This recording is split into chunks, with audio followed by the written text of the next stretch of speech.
They learn or they burn.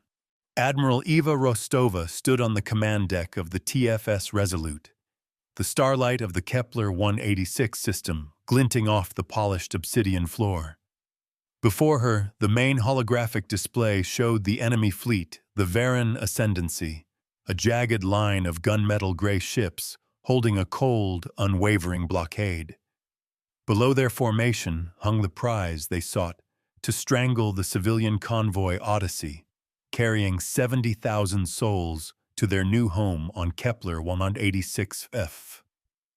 A crimson timer pulsed in the corner of the display, stark and unforgiving, 04712. They are not responding to hails. Admiral Lieutenant Commander Jax, her tactical officer, reported his voice, a low, steady baritone that cut through the quiet hum of the bridge. The scent of ionized air from the life support scrubbers was sharp in her nostrils. The ultimatum stands.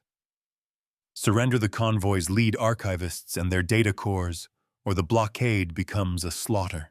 Rostova's gaze was fixed on the enemy flagship, the Iron Will. Its doctrine was infamous, a brutal form of interstellar diplomacy that offered only two outcomes: total compliance or total annihilation. Humanity and the Terran Federation fleet had a different way, a better way. They believe their will is the only variable that matters. Solace, she said, her voice soft, but carrying the weight of command. Show them the ledger. They will see the cost of their conviction. The fleet-mind AI Solace materialized as a shimmering column of light beside her, its synthesized voice a calm counterpoint to the tension coiling in the air. Ledger is open, Admiral. The Varan Ascendancy has been logged. Their ultimatum carries a debt. Initial calculations project a 94% probability they will fire on the convoy when the timer expires.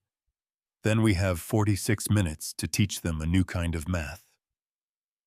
Rostova replied, her knuckles white where she gripped the command rail. The low thrum of the ship's gravitic engines vibrated through the deck plates, a constant reminder of the power held in reserve. A young ensign sat at her station, her face pale in the blue glow of her console. She was monitoring the civilian channels from the Odyssey. A child's voice, filtered and distant, could be heard singing a nursery rhyme, a fragile thread of innocence in the face of overwhelming threat. The ensign looked up, catching Rostova's eye, her expression a mixture of fear and determination. Rostova gave a minute, reassuring nod. They cannot break what they do not understand. Commander Jax Rostova ordered, turning her attention back to the tactical display. Deploy the decoys. I want a full spread signature matched to our cruiser squadron. Let's give their targeting sensors something to chew on. Decoys away, Admiral Jax confirmed, his fingers flying across his console. On the main screen, a dozen new contacts bloomed into existence, mimicking the energy signatures and flight patterns of Federation warships. They moved to flank the Varan line, a ghostly armada designed to draw fire and attention. The Varan fleet, however, remained unnervingly still. They're not taking the bait, Jax noted, a frown creasing his brow. Their weapon ports remain cold. They are disciplined, Solace observed. Their doctrine forbids engaging non-hostile targets before the ultimatum's conclusion. They will not fire on decoys that do not fire first. Discipline can be a cage, Rostova countered. They expect a frontal assault. They expect us to throw ourselves against their guns to protect the convoy. We will not give them the fight they want. This is not a battle. It is a lesson. The countdown timer ticked below 40 minutes. The ship's internal comms remained quiet, a testament to the crew's training. Every soul aboard the Resolute and its sister ships knew their role. They were not here to conquer. They were here to teach, to demonstrate that the universe was governed by more than just brute force. It was governed by consequences. Solace begin spooling the mirror lattice, Rostova commanded. Keep it shielded for now. I want it ready to deploy on my mark. Lieutenant Chen, prepare the EW suites. Focus on their primary fire control frequencies.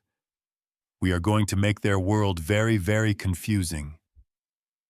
EW suites are hot. Admiral Chen responded, her voice crisp and professional. The glare from her console reflected in her glasses, hiding her eyes. Rostova watched the Varan ships, silent and menacing. They were a wall of certainty, confident in their strength and the terror their reputation inspired. They had never faced a fleet that fought with numbers on a ledger, a fleet that believed in balancing the scales rather than shattering them. Their strength will become their shackles. The Varan doctrine was built on a simple, brutal premise: overwhelm the enemy with a clear, unavoidable threat. It had worked for them for centuries, cowing younger civilizations into submission. But it had a flaw, a critical vulnerability that Solace had identified in every historical engagement they had studied. The doctrine required the Varan to be the ones dictating the terms, to be the ones holding the sword over the victim's head. It never accounted for the victim holding a mirror. Aboard the civilian vessel, Stargazer, part of the beleaguered convoy, a family huddled in their small cabin. The father, a terraforming engineer, held his daughter tight as he tried to explain what was happening. He spoke of brave starships standing guard of a shield, made not of metal, but of courage. The little girl, no older than 7, simply pointed to the viewport, where the distant, beautiful form of the TFS Resolute was visible against the starfield. "They have kind lights," she whispered. "Their silence is a weapon. Ours is a strategy." 35 minutes remaining. Jax announced the words hanging in the still air of the bridge. Still no change in their posture. "They are waiting," Rostova said. "They want us to break. They want us to panic and charge into their guns. Maintain discipline." She could feel the subtle shift in the ship's energy fields as the massive capacitors for the mirror lattice began to reach full charge. The air grew warmer, carrying the faint, clean scent of ozone. Admiral Solace interjected, its light column pulsing gently. "I have isolated a high-frequency broadcast originating from the Varan flagship. It is a tightly encrypted continuous loop. It appears to be a public broadcast channel for their own population." "What is it saying?" Rostova asked, her interest piqued. "It is a live feed of our confrontation," the AI explained. "They are broadcasting our refusal to comply. They are showing their people how they deal with defiance. It is propaganda, a demonstration of their unwavering resolve." A slow smile touched Rostova's lips. Propaganda. The pieces were falling into place. The Varan weren't just trying to intimidate a fleet. They were performing for an audience that was about to see the show of a lifetime. "We will use their stage to set our own scene." "Solace, can you tap into that feed?" "I can," the AI confirmed. "However, I cannot alter their broadcast directly. I can only observe." "That's all I need," Rostova said. "When the time comes, I want a full sensory record of what their own people are about to witness. Every ship, every vector, every entry on the ledger. They wanted a show. We'll give them one with a moral." The countdown continued its relentless march. 30 minutes. The tension on the bridge was a physical thing, a pressure that settled on the shoulders of every crew member. They were a coiled spring waiting for the signal to release. Rostova felt the familiar thrum of her own heartbeat in her suit's biometric sensors, a steady rhythm against the backdrop of impending chaos. The universe does not reward bullies. Lieutenant Chen Rostova's voice was calm, cutting through the silence. "On my mark, begin the frequency surge. I want to blind every targeting sensor they have. Jax, the moment their screens go to static, launch the second wave of decoys. This time I want them moving fast and erratically. Create a storm of ghost signals." Understood, Admiral, both officers replied in unison. Solace, prepare to deploy the lattice. Project all available power to the forward emitters. We're not firing a shot. We're just going to return what they send us. The final pieces of the strategy were in place. It was a gamble, a maneuver that relied on precision timing and a deep understanding of the enemy's psychology. The Varen were warriors, but they were predictable warriors. Their code of conduct was their greatest weakness. They cannot hit what they cannot see. The timer hit 2,500 rounds. Mark Rostova said, her voice ringing with authority. Instantly, the space between the two fleets became a storm of electronic noise. Chen's EW suites pumped out a torrent of disruptive energy, a focused blast of static and false signals aimed directly at the Varen sensor arrays. On the tactical display, the clean lines of the enemy ships dissolved into a chaotic mess of flickering icons. Simultaneously, the second wave of decoys launched, streaking across the void at impossible speeds, their transponders screaming for attention. They were a swarm of phantom wasps designed to overwhelm and confuse. The Varen fleet, blinded and besieged by ghosts, was finally forced to react. Weapon ports on their ships began to glow as they tried to lock on to the phantom targets. Their doctrine demands a response. They're taking the bait. Jax reported a note of triumph in his voice. Multiple weapon discharges detected. They're firing on the decoys. Beams of incandescent energy lanced through the darkness, beautiful and deadly, but they found no purchase. The decoys, unburdened by life support or armor, jinked and dodged with inhuman agility, leading the Varen fire on a wild chase through empty space. The Varen were wasting energy, burning through their capacitor reserves on ghosts. The ledger is recording every shot, Admiral Solace stated, its voice devoid of emotion, but carrying the weight of judgment.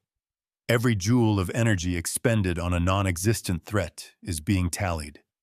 Keep that tally running, Rostova ordered. Now for the main event. Solace, deploy the mirror lattice. Let's give them back their light. The debt will be paid in full. From the forward section of the Resolute and its accompanying cruisers, something extraordinary began to unfold. Thousands of small hexagonal plates, no bigger than a dinner table, deployed from hidden compartments, assembling themselves into a vast, shimmering array that stretched for kilometers. It was the mirror lattice, the pinnacle of Federation defensive technology. It wasn't a shield, it was a reflection. The lattice angled itself with impossible precision, each individual mirror controlled by Solace's processing core, aligning to catch any incoming energy and redirect it. It was a giant, intricate net of light waiting for the storm to break. The Varen, realizing they had been tricked by the decoys, began to consolidate their fire. Their commanders, enraged by the deception, but would soon turn their attention back to the true targets, the convoy and the Federation fleet. The countdown timer was now under 15 minutes. They think this is the endgame. It is the opening move. On the bridge of the Iron Will, Grand Marshal Kalen of the Varen Ascendancy watched his tactical display with fury. The human fleet was toying with him, using cowardly tricks to delay the inevitable. His honor and the honor of the Ascendancy demanded that this insolence be punished. "Cease fire on the phantoms," he roared, his voice echoing through his own command center. "Target the lead human vessel, the one with the shimmering array. On my command, fire a warning shot. Let them see the power they are defying." Aboard the Resolute, Rostova saw the energy spike. "Here it comes," she said calmly. "Brace for impact." The deck plates hummed with a new intensity. The air crackled. The Varen flagship was about to demonstrate its power to deliver the blow that had shattered so many lesser fleets. A single beam can illuminate the truth. A lance of pure white-hot energy erupted from the Iron Will, crossing the distance between the fleets in an instant. It was a weapon of immense power, capable of gutting a cruiser in a single hit.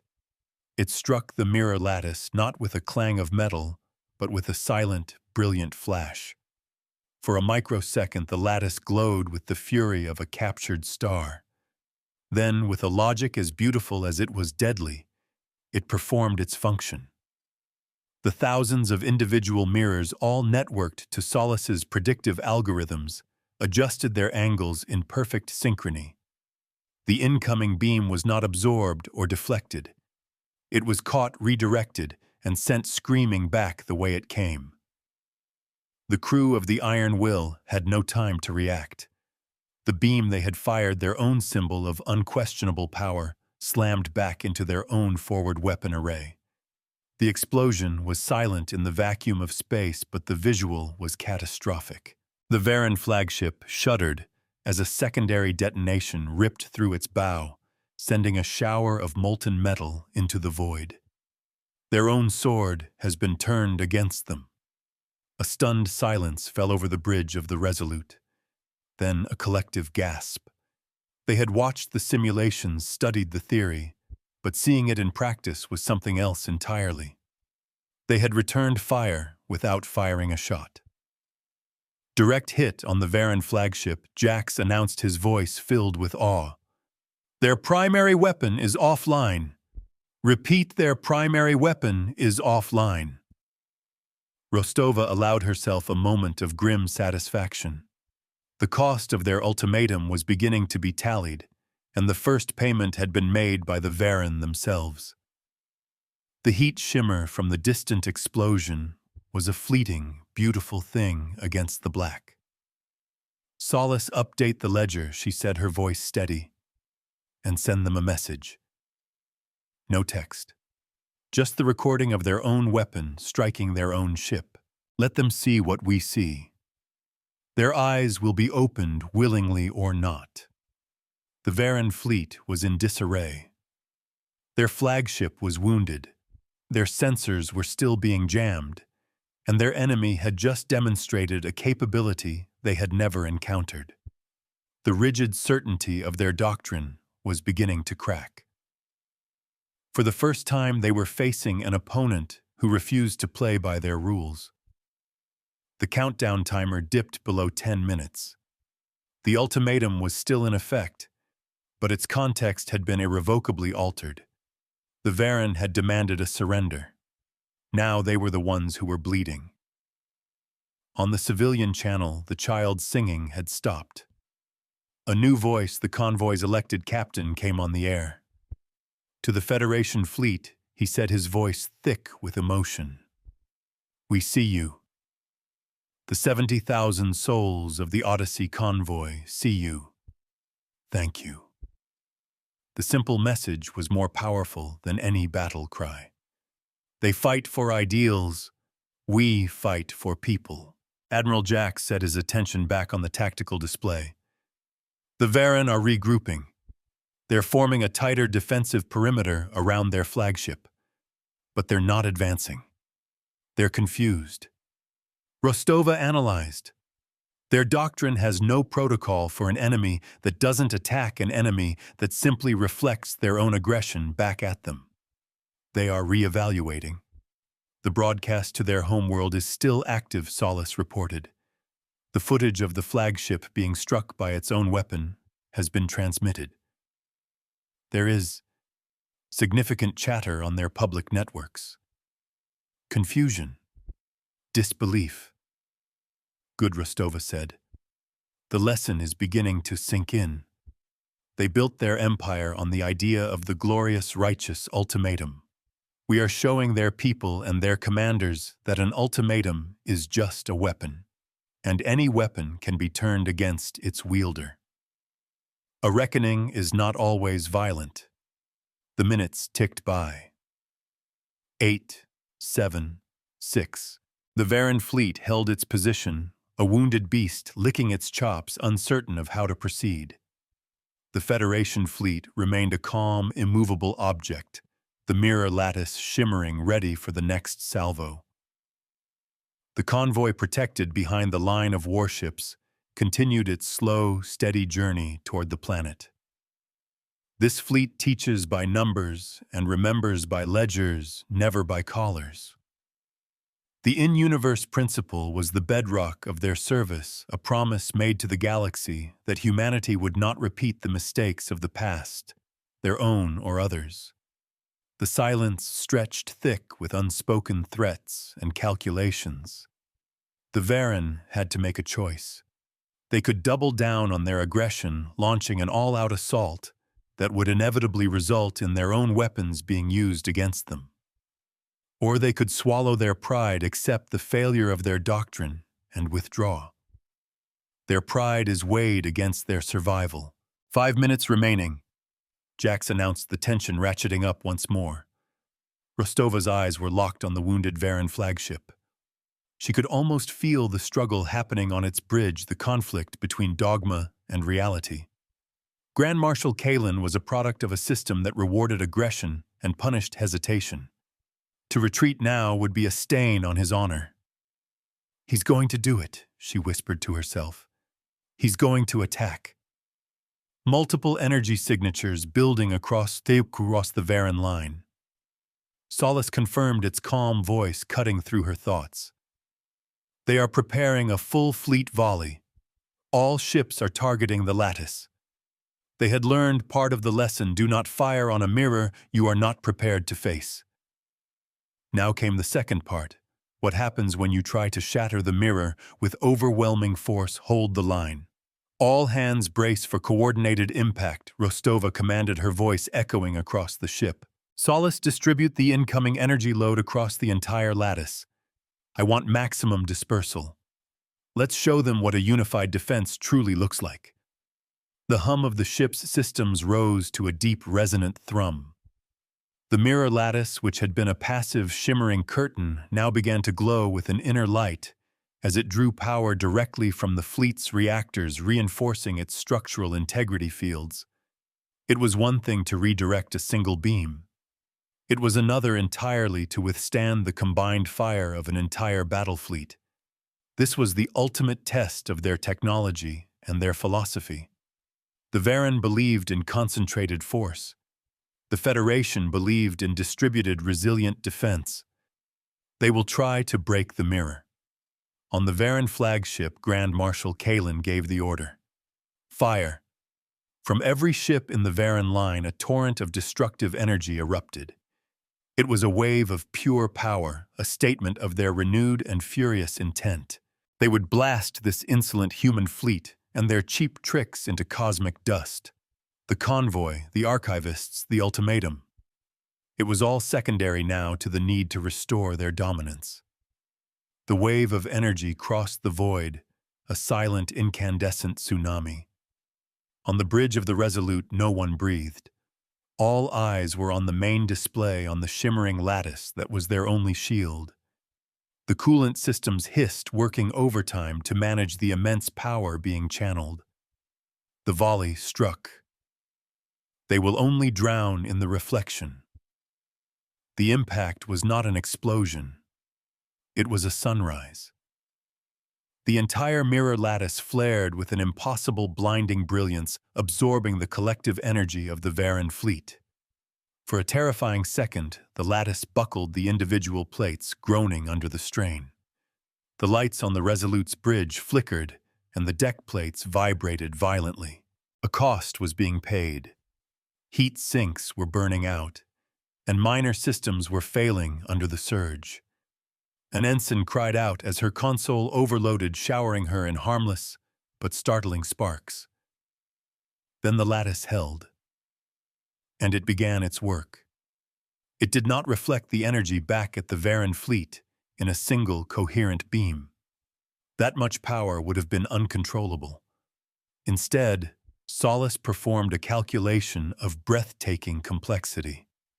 It shattered the incoming volley into thousands of smaller, less powerful beams. And it did not aim them at the Varen ships. It aimed them at the space around the Varen ships. Their cage is of their own making. The redirected beams, a web of searing light, struck the Varen fleet's own minefield, the one they had laid to prevent the convoy from escaping. The mines designed to detonate when approached by a ship were now triggered by the intense energy beams. The result was a chain reaction of devastating beauty. The space the Varen had declared a no-fly zone, the very symbol of their control, became their prison. Hundreds of detonations erupted simultaneously, a string of fiery pearls that enclosed the entire Varen fleet. Their own defensive perimeter had been turned into a wall of fire boxing them in. They were trapped not by an enemy weapon, but by the consequence of their own strategy. Their corridor has become a kill box. The Varen fleet is contained. Admiral Jax said, his voice a mixture of shock and elation.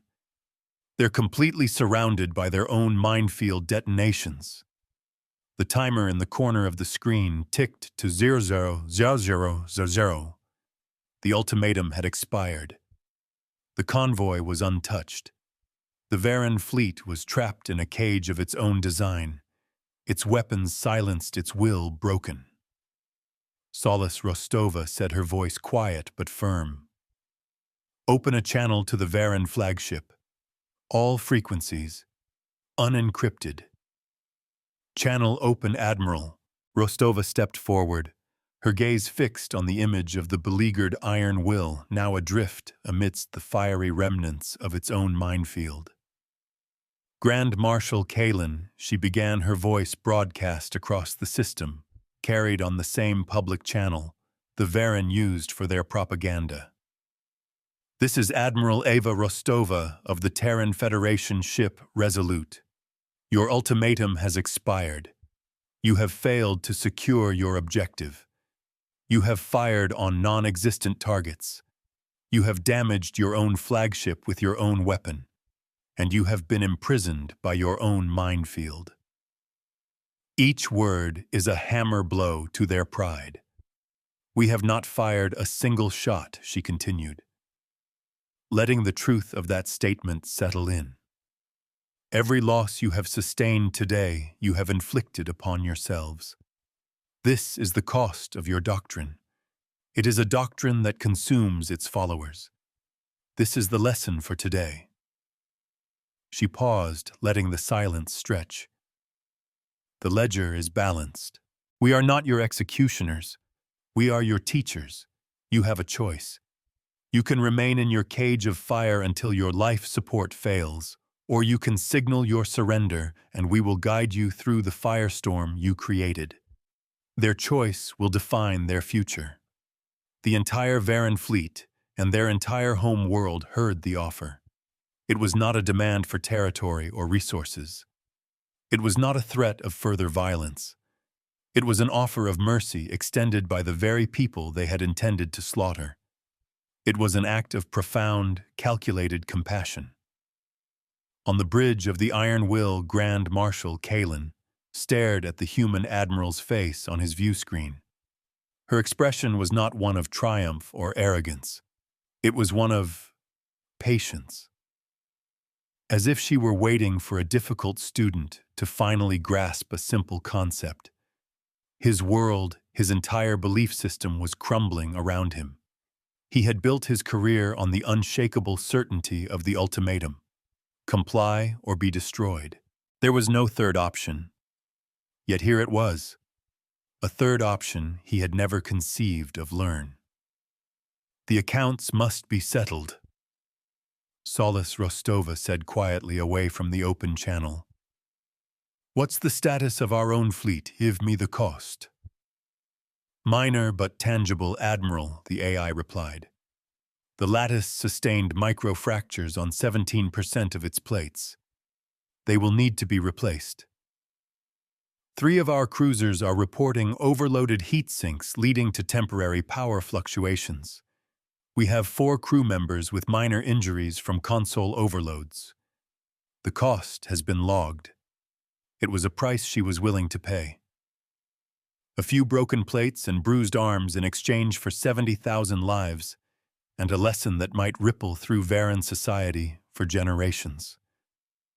It was a good trade, a righteous trade. Now all they could do was wait. The Varen had to make their choice. The universe held its breath. Their doctrine is broken. Now will their spirit break or bend from the Varan flagship? A single weak light began to blink. It was not a weapon discharge. It was not a sign of aggression. It was a signal, a pattern that hadn't been used in interstellar diplomacy for centuries, a relic from an age before overwhelming force became the only argument. Jack squinted at the screen. "Admiral, I don't recognize that signal." "I do," Rostova said softly, a hint of relief in her voice. "My grandfather taught it to me. It's an old naval code. It precedes ultimatums and energy weapons."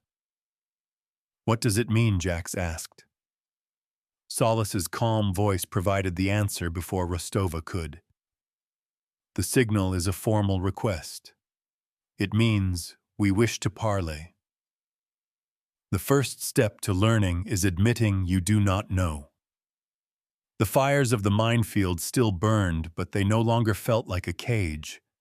They felt like a crucible, a place where an old, broken idea could be melted down to forge something new. The Varan had been given a lesson written in their own fire and light. Now class was in session, and Admiral Eva Rostova was ready to begin the lecture. The universe was about to get a little brighter, not from the flash of weapons, but from the dawn of understanding. She straightened her uniform, the crisp fabric a familiar comfort. The bridge of the Resolute was her classroom, the stars her witness. She had faced down the ultimatum, not with a bigger sword, but with a better idea. It was the Federation way. It was the human way. "Open a secure channel," Solace Rostova commanded. "Let's hear what the Grand Marshal has to say." A new dialogue begins in the silence of defeat. The holographic image of Grand Marshal Kalen shimmered into existence on the main display. His face was etched with a profound, weary shock. The arrogance was gone, replaced by a dawning, horrified respect. He was a man who had stared into a mirror and seen not his enemy, but himself. Admiral Rostova Kalen began, his voice raspy, stripped of its former bluster. "Your methods are unorthodox. Unorthodox or simply unfamiliar." Rostova countered gently. "Our doctrine is not based on conquest, Marshal. It is based on balance. Every action has an equal and opposite reaction. You fired a beam, it returned to you. You laid a trap, you were caught in it. This is not magic. It is causality." The Varan leader was silent for a long moment, processing.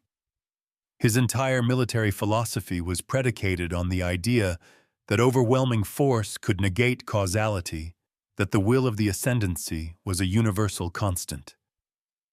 The last hour had proven that to be a fatal miscalculation. "Their foundation is cracked." "You spoke of a ledger," Kalen said, his eyes searching hers. "What is this ledger?" "It is a record of debts and payments," Rostova explained. "Your ultimatum was a debt incurred against the 70,000 souls on the Odyssey. Your actions against us were an attempt to collect on a debt you had no right to issue. We simply returned the invoice." She gestured to the view screen, to the trapped fleet and the distant safe convoy. "The ledger is now balanced for this engagement. But the larger account, the one your ascendancy has with the galaxy, remains open. The choice of how to proceed is yours." This was the critical juncture. She had broken his fleet's tactical cohesion. Now she had to break the ideological loop that had led them here. She had to offer him a path forward that wasn't paved with shame, but with potential. "We do not break enemies. We invite partners. We will guide your ships through the minefield," Marshal Rostova offered. "We will render medical aid if you require it. In return, we ask for one thing: not territory, not tribute. We ask that you recall your ultimatum doctrine, permanently." Kalen's eyes widened slightly. He had expected demands for ships, for technology, for humiliating concessions. This was something else entirely. a demand for ideological change. It was both less and infinitely more thou than he had anticipated. That is, not my decision alone, he stammered. The Ascendancy Council. The Council will see the same broadcast your people saw. Solace interjected its calm voice, adding a layer of irrefutable logic to the conversation. They will see their Grand Marshal defeated without a single enemy shot fired. They will see their flagship crippled by its own hubris. The calculus of their position has been fundamentally altered. A new decision is not only possible, it is probable. The numbers do not lie.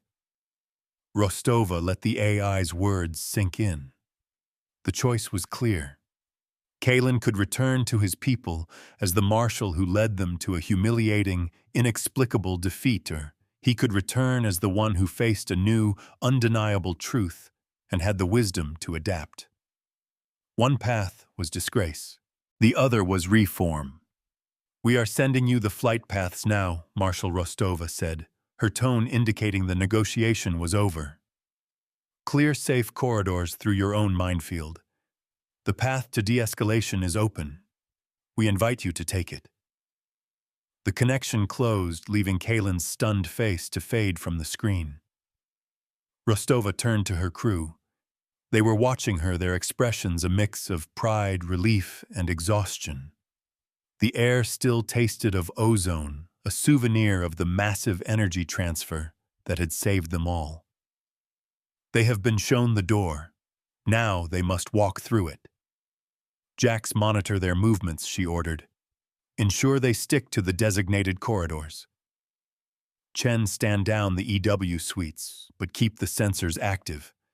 I want to know if they so much as think about powering up a weapon. Yes, Admiral, they replied in unison. Slowly, carefully, the Varan ships began to move. They followed the paths laid out for them by the Federation fleet. A slow, mournful procession of wounded pride. They were a fleet that had set out that morning as conquerors and were now retreating as students of a very harsh lesson. Rostova watched them go, her posture unwavering, until the last Varan ship had cleared the minefield and begun its slow journey back to its own territory. Only then did she allow herself to sink into her command chair, the tension draining from her body, leaving a profound sense of weariness in its wake. They will remember this day. A few hours later, the Odyssey convoy sent a shuttle. It wasn't a diplomat or a military liaison. It was the little girl whose family Rostova had thought of before the battle. She stood on the bridge clutching a crudely drawn picture of a big friendly starship with kind lights shooting rainbows at a line of gray, sad-looking ships. She handed it to Rostova with a shy smile. "Thank you for keeping the monsters away," she said. Rostova accepted the drawing, her throat tight with emotion. She looked at the simple, heartfelt art, and then at the tactical display, which now showed the convoy safely on its final approach to Kepler 186f. This was why they did what they did. This was the entry that mattered most on any ledger. Their gratitude outweighs any cost. Solace, Rostova said, her voice soft. Log this in the official record of the engagement. Title it Exhibit A, The Reason. Logged, Admiral, the AI replied. The column of light that represented Solace seemed to glow a little warmer. I have also received a communication from Federation Command. The Ascendancy Council has formally convened an emergency session. The ultimatum doctrine is under review. Rostova nodded, a feeling of deep, abiding satisfaction settling over her. They had not just won a battle. They had planted a seed. They had held up a mirror and forced a civilization to look at itself. It was a long, slow path, but it was the only one that led to a lasting peace. The galaxy is a classroom, not a battleground.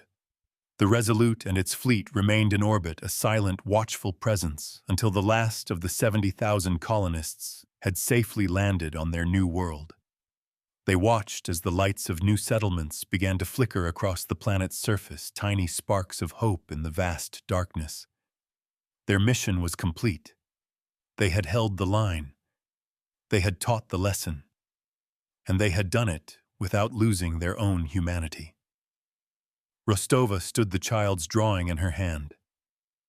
"Set a course for home, Jax," she said. "Let's go find someone else who needs to learn some new math." A new strategic threat was already brewing in the Phoenix cluster. A species known as the Cathar insectoid, and relentless operated under a hive mind intelligence that prized expansion above all else. Their method wasn't the ultimatum. It was the swarm. They didn't issue warnings. They simply consumed stripping systems of resources and moving on a locust plague moving through the stars. They were the next test, the next entry on the Federation's ledger. The horizon always brings a new storm. As the TFS Resolute prepared for its departure, Solace's light column flickered beside the Admiral's chair. A priority message from Deep Space Monitoring Admiral. "It is anomalous." A Cathar scout drone was just detected at the edge of the Kepler 186 system. Jax's head snapped up from his console. "Here, that's impossible. They've never been observed this far into Federation-monitored space. Their front line is dozens of light-years away." The comfortable afterglow of their victory evaporated, replaced by the cold chill of a new immediate threat. The low thrum of the deck plates suddenly felt less like a source of comfort and more like a war drum. One drone Rostova asked, her mind already racing, shifting from teacher to warrior. Just one affirmative solace confirmed. But its energy signature is strange. It is emitting a low-power broadcast repeating a single data packet. It is not a standard Cathar reconnaissance pattern. "Put it on screen," Rostova ordered, "and analyze that packet. I want to know what it's saying." Their silence was a mask. The image of the Cathar drone appeared on the main display. It was a shard of black crystalline material, all sharp angles and unsettling organic curves. It drifted silently, a harbinger of the all-consuming swarm. But it wasn't its appearance that was unsettling. It was the data packet it was broadcasting. The packet is a Federation emergency distress code. Admiral Chen reported, her voice tight with disbelief. "An old one retired from service 20 years ago. It's authentic. A Cathar drone, a creature from a hive mind that had never communicated with humanity in any meaningful way, was broadcasting an obsolete human distress call. The implications were staggering. It was a message. A deliberate, calculated message. The Cathar were not the mindless locusts the Federation had believed them to be. They were learning. They were watching us." Rostova breathed, the realization hitting her with the force of a physical blow. They saw our engagement with the Varen. They saw our methods, our technology, the mirror lattice, the decoys, the strategy of reflection. The Cathar had been the unseen audience for the entire lesson. The distress code. Jax mused, his mind working through the tactical possibilities. "It's a lure. They know we have to investigate a Federation distress signal. They're trying to draw us in." "It's more than a lure," Rostova said, her eyes narrowed. "It's a statement. They're showing us that they can understand our systems, our history. They're adapting, evolving their strategy based on what they observed. This is not an attack. It is a challenge. The Cathar were not issuing an ultimatum of words like the Varan. They were issuing an ultimatum of action. They had learned from the Varan's failure. They would not engage in a battle of symmetrical reflection. They were changing the rules of the game. "Solace, what is the drone's trajectory?" Rostova asked. "It is on a decaying orbit into the system's primary star, Admiral." It will be destroyed in less than 2 hours. It is a single one-way message. A fire-and-forget piece of communication. It was a move of chilling intelligence. The Cathar were not just a swarm. They were a mind, a vast alien intelligence that was learning, adapting, and now communicating in the only language it knew humanity would understand, the language of strategy. They have seen our hand. Now they show us theirs. They know about the ledger. Rostova said the words hanging heavy in the air. They know we value teaching and consequence. This drone, this distress call, it's the first entry. They're daring us to open a new account with them. The crew of the Resolute looked at their commander. The victory against the Varan suddenly felt like a prelude, a simple arithmetic lesson before the complexities of calculus. The Varan were blunt. The Cathar were sharp, intricate, and utterly alien. How do you teach a lesson to a mind that learns as fast as you can teach? They're using our own philosophy against us, Jax stated grimly. They're presenting us with a mystery, a puzzle. They know our protocols demand we investigate. They are dictating the next move. Rostova stood, the weight of command settling back onto her shoulders. The brief respite was over. The universe, it seemed, was a relentless teacher. We must become better students. Recall the fleet. Rostova ordered, her voice regaining its steel. The colonists are safe. Our mission here is done. A new one has just begun.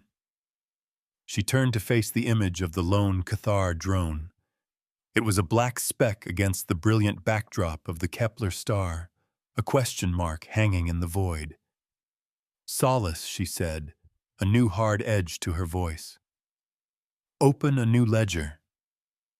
Title it The Swarm, and log their first move. They have taught us something today. They have taught us that we are not the only ones who can learn. The fleet, which had been preparing for a quiet journey home, now pulsed with a renewed sense of purpose. The engines hummed with a different energy, a readiness for a new kind of conflict. The Cathar were not a wall to be reflected. They were a tide, and you don't stop a tide by building a wall. You learn to navigate its currents. The game has changed. The Resolute turned its powerful engines, swinging the mighty vessel around to face the direction of the mysterious drone. The rest of the fleet followed suit, a silent, deadly school of predators turning to face a new, unknown threat. The child's drawing was carefully placed on Rostova's command console, a stark reminder of what they were fighting for. They were not just a fleet. They were a promise that reason would prevail over rage, that understanding was a more powerful weapon than any cannon, and that humanity's light would not be extinguished by the coming swarm.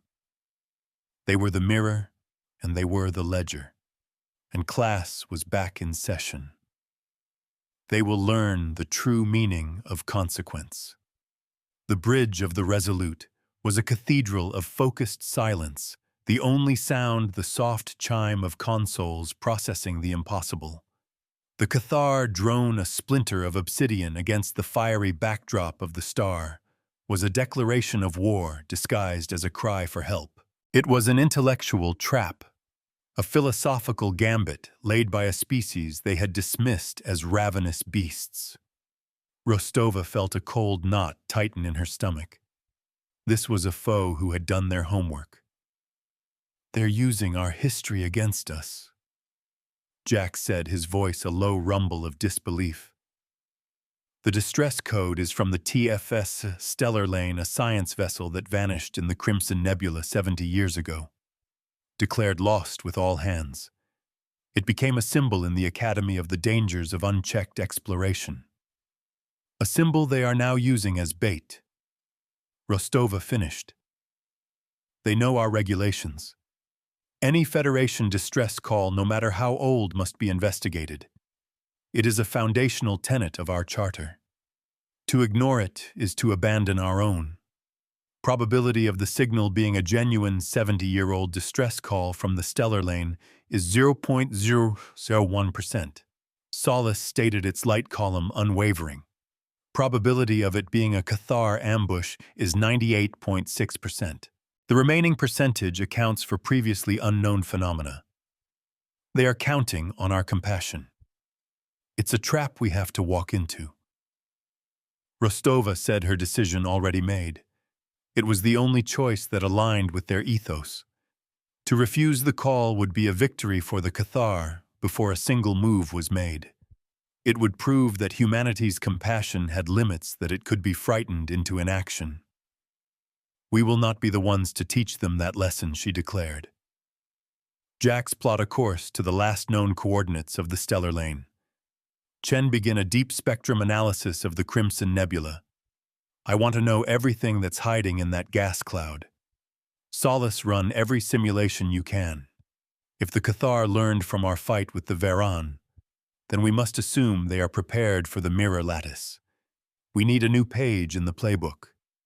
The old answers will not solve new questions. The fleet moved as one, a graceful pivot in the void, leaving the newborn colony of Kepler 186f behind.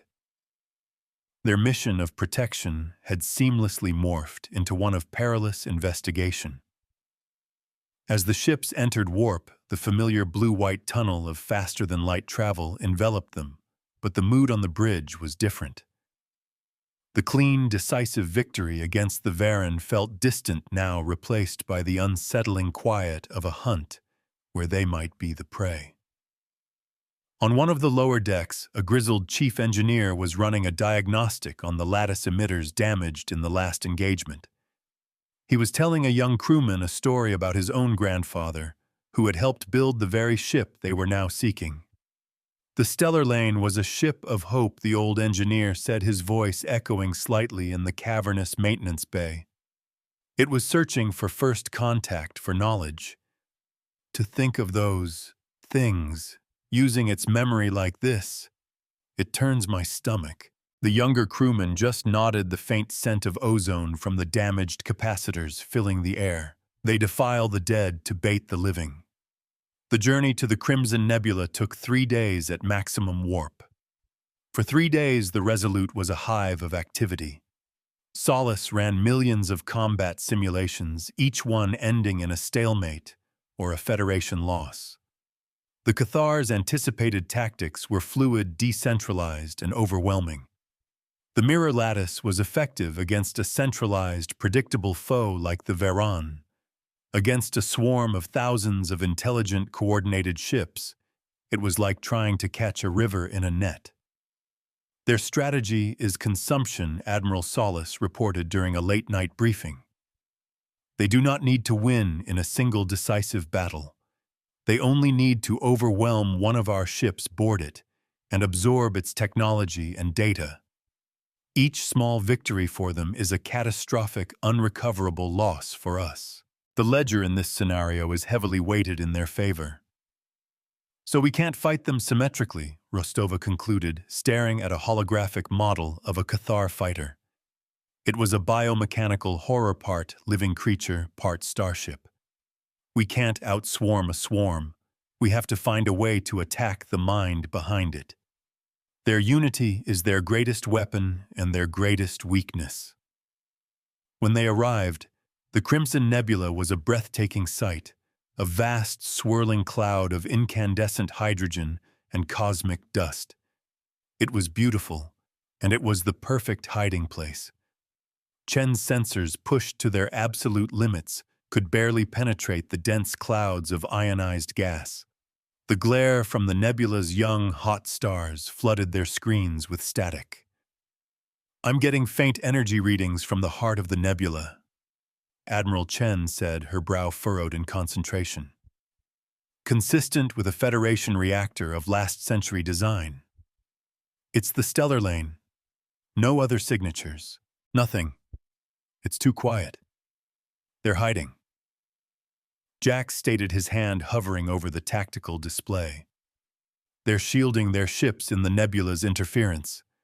They want us to approach the target to commit. Rostova watched the screen, her heart pounding a slow, steady rhythm in her chest. The sense of a vast, unseen intelligence watching them was palpable. This was their stage, their chosen ground. They had set the scene with a masterful understanding of human psychology. They have written the first act. We will write the last. Take us in slow and steady, Rostova commanded. Single file. Keep the lattice shielded but ready. I want all non-essential power diverted to sensors. I want to see them before they see us. The fleet, a silver thread against the crimson tapestry of the nebula, advanced. The minutes stretched into an hour. The only sounds were the hum of the ship, the hiss of the recycled air, and the quiet professional call-outs of the bridge crew. Every sensor sweep revealed the same thing: one old dying ship and an unnerving, perfect silence. Then they saw it. The TFS stellar lane. It was adrift, its hull scarred by decades of micrometeoroid impacts. Its lights were dark. It was a ghost ship, a tomb floating in a scarlet sea. But as they drew closer, a horrifying detail became clear. The ship was not dead. It was infested. A dark, crystalline growth, unmistakably Cathar in origin, covered half of the ship's hull. It pulsed with a faint, sickly green light, a web of alien biology merged with human technology. The Cathar had not just found the stellar lane. They had made it their own. They have turned our history into a monument of their power. My God, Jax whispered. The sight was a profound violation, a desecration. They are integrated with the ship's systems, Solace reported, its voice losing an infinitesimal fraction of its calm. The power reading is not from the ship's reactor, it is from them. They are powering the distress beacon, using the ship as a focusing antenna and their own bioenergy as the source. It is grotesquely efficient. Suddenly, a new signal emanated from the corrupted vessel.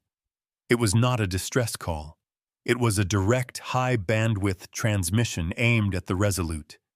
It was unencrypted. It was an invitation. They want to talk, Chen said, her eyes wide. Then let's listen, Rostova replied, her face a mask of cold fury. On screen, they offer a dialogue written in our own blood. The main display flickered, but it did not show the face of an alien. It showed a simulation rendered with perfect, chilling accuracy. It showed a Cathar swarm descending upon Kepler 186f. It showed 70,000 colonists, the families from the Odyssey convoy, being consumed. The simulation was silent, which made it all the more horrific. Then the image changed. It showed the Resolute firing its main weapons, a single powerful beam that struck the stellar lane, vaporizing the ghost ship and its alien infestation in a flash of light. The transmission ended. There were no words. There was no text. But the message was as clear as any ultimatum the Varan had ever uttered. It was a choice. A hostage situation on a galactic scale. The past versus the future. A symbol of Federation history versus the lives of 70,000 innocent people. Their ultimatum is not spoken. It is shown. It's a psychological test, Rostova said, her voice dangerously quiet. They want to see our calculus. Do we sacrifice the few for the many? Do we destroy a piece of our own heritage? They're trying to force us onto their terms, to make us choose between two unacceptable losses. And while we deliberate, their fleet is moving into position, Jax added, pointing to a subtle energy fluctuation at the edge of the sensor range. They're closing the trap. Rostova looked at the image of the defiled stellar lane, then at the simulated slaughter of the colony. The Cathar thought they had created the perfect dilemma, a no-win scenario designed to paralyze their enemy. But they had made a critical error. They had assumed humanity's choices were limited to the options presented. They think this is a math problem, Rostova said, a flicker of an idea igniting in her mind. They've learned our tactics, our psychology, our history, but they haven't learned who we are. You cannot calculate a soul. They believe the value of the stellar lane is symbolic, she continued, thinking aloud. A piece of our past. They're wrong. Its value isn't symbolic. It's informational. It holds the final records of its crew, the truth of what happened to them. That is its true ledger. And they've given us the perfect opportunity to close the account. A slow, dangerous smile spread across her face. They want us to make a choice between two targets. Fine. We'll choose a third. She turned to her command crew, her eyes burning with a new fire. The righteous decisiveness that had been forged in the confrontation with the Veran and was now being tempered into a razor-sharp weapon. They've shown us a simulation. Let's show them a history lesson. Their trap will become their classroom. Solace. I need a new kind of weapon. Not a beam, not a missile. A data packet. I want you to compile everything we know about the species the Cathar have consumed. The Groll, the silent singers of Cygnus, the architects of the Meridian Expanse. Everything. Every piece of art. Every line of poetry. Every birth record. Every last thought. We could decipher from their ruined worlds. You are proposing a cognitive assault, Admiral Solace noted. A weapon designed not to destroy ships but to overwhelm a collective consciousness. The processing power required to transmit such a payload would be extreme. Do it, Rostova commanded. The Cathar hive mind is their greatest strength. They think as one. Let's see how they handle thinking as a trillion. They will be drowned in the voices of their victims. Jax, I want our fleet to reposition. Not to attack the stellar lane and not to flee. I want us to form a perfect circle around it. A containment field. We're not trapping them. We're creating a lecture hall. And the Cathar fleet closing in, Jax asked. Let them come, Rostova said. They're expecting a fight. We're going to give them a sermon. The Federation ships moved with a new, strange purpose. They ignored the closing Cathar signatures, the tightening of the net. Instead, they took up positions around the ghost ship, their engines humming their weapon ports cold. They were a circle of silent judges waiting for the court to come to order. The Cathar, for the first time, hesitated. This was not a predicted response. The humans were not choosing. They were not deliberating. They were waiting. The swarm slowed its collective mind, trying to process this new illogical variable.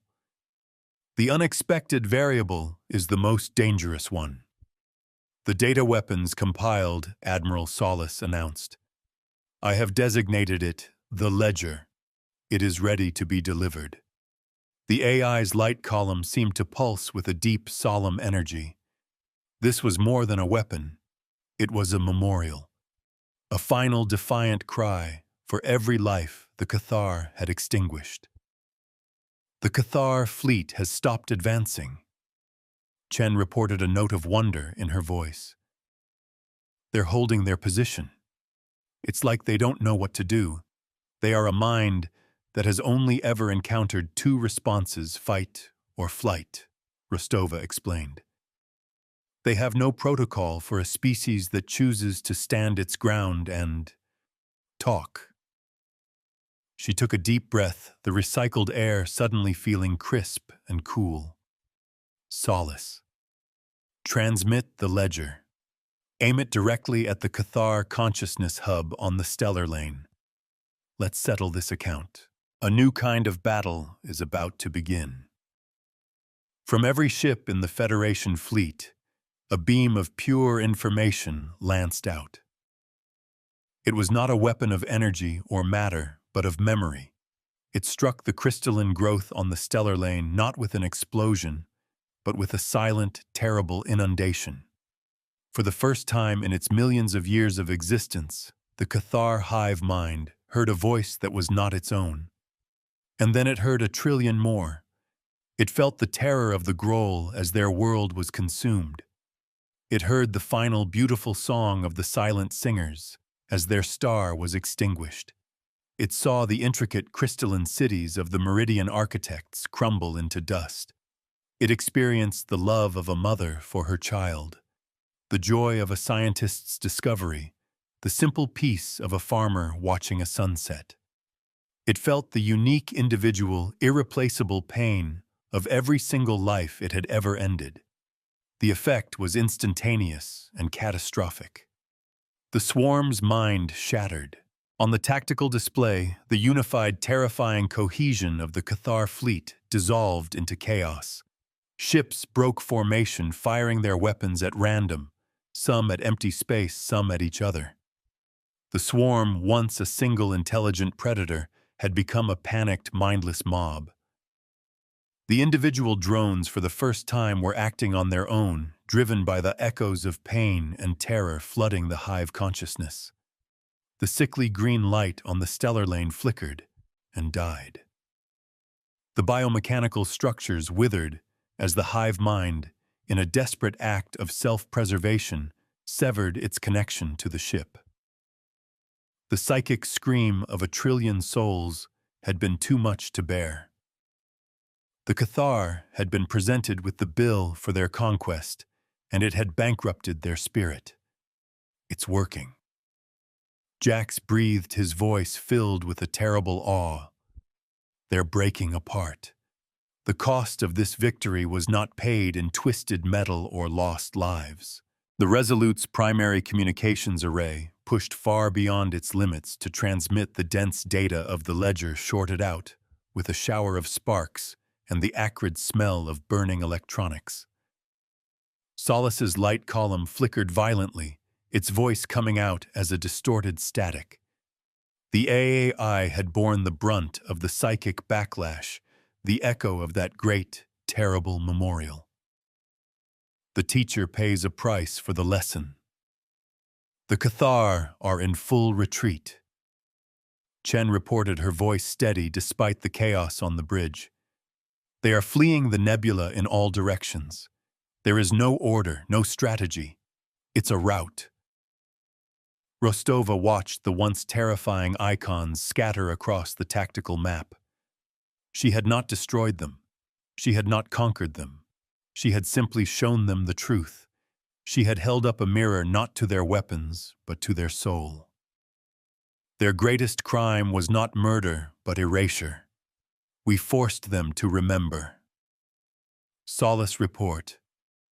Rostova ordered, her voice gentle. The AI's light stabilized, though it was dimmer now. Cognitive. Overload. Rebooting. Necessary. The synthesized voice crackled. The ledger is delivered. Rest, old friend, Rostova said softly. You've earned it. With the Cathar gone, an almost holy silence descended upon the Crimson Nebula. The ghost ship, the Stellar Lane, was now truly just a ship. The alien infestation was inert, a dead husk. They had faced the swarm, and they had won not by being stronger, but by being wiser. They had weaponized memory itself. Send in a recovery team, Rostova ordered, her voice filled with a weary finality. Let's bring the crew of the Stellar Lane home. Let's close this chapter properly. Their names will be entered back into the record. The recovery team found the ship's original log, its data core miraculously intact. They found the skeletal remains of the crew at their stations, a silent testament to whatever catastrophe had befallen them 70 years ago. They were given a proper Federation burial, their names read aloud, and broadcast back to the fleet, a final solemn tribute. The Stellar Lane had been a tomb, then a trap, and was now finally a memory at peace. Rostova's official report to Federation Command sent shockwaves through the Admiralty. Her radical, untested strategy was debated, analyzed, and ultimately codified.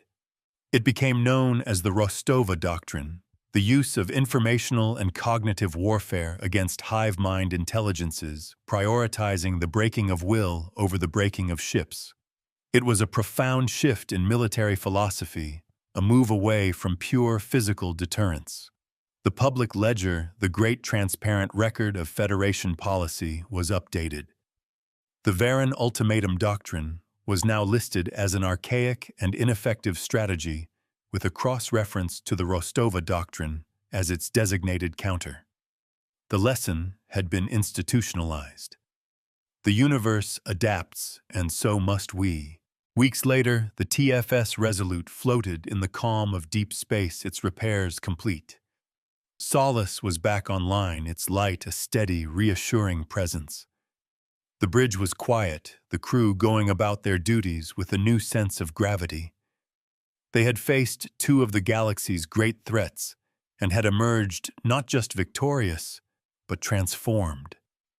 They had learned as much as they had taught. Rostova stood before the main view screen watching the endless river of stars. The Cathar had not been heard from since their retreat. Scouts reported that their advance across the sector had halted completely. They were still out there, a vast and powerful force, but they were silent, brooding, processing the terrible knowledge they had been given. She looked at the child's drawing still taped to her console. The kind lights. It was a simple, powerful reminder of their purpose. They were not conquerors. They were guardians. They were teachers. And sometimes the hardest lessons were the most necessary. You cannot force a student to learn. You can only present the material and hope. The Varan had been given a lesson in the physics of consequence, a simple, irrefutable equation. The Cathar had been given a lesson in the metaphysics of loss, a truth that could shatter a soul, even one as vast as a hive mind. What they chose to do with that knowledge, whether it would lead them to enlightenment or a new, more terrible form of madness, was a question the future would have to answer. But humanity had played its part. It had held up the mirror. It had balanced the ledger. It had offered a third way. The public tally on the main fleet exchange confirmed the Rostova Doctrine's unanimous ratification across all member worlds. The galaxy does not need another sword. It needs a steady hand to right the account.